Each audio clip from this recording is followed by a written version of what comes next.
বাবু আগে কখন বেরোবে বলো না। কি রে? হ্যাঁ, তুই কার সাথে কথা বলছিস? দাদা আমার ফ্রেন্ডের সাথে। মা ওখানে একা একা কাজ করে যাচ্ছে আর তুই এখানে কথা বলে যাচ্ছিস।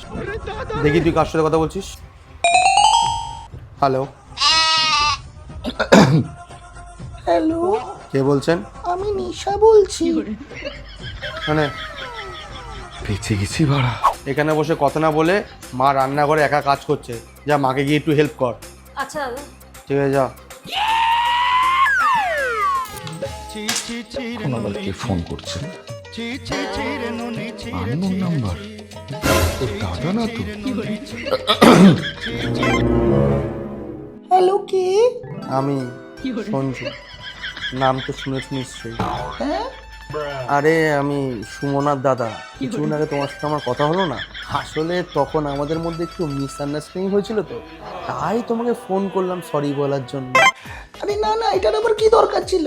কেন জানি না আমার মনে হচ্ছে আমাদের জন্মান্তরের সম্পর্ক।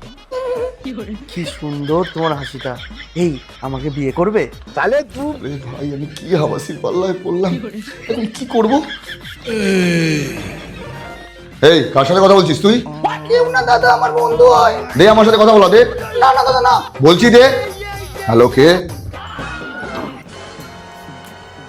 আসলে আমি প্রিয়া বলছি। কি সুন্দর গলার ভয়েস তোমার।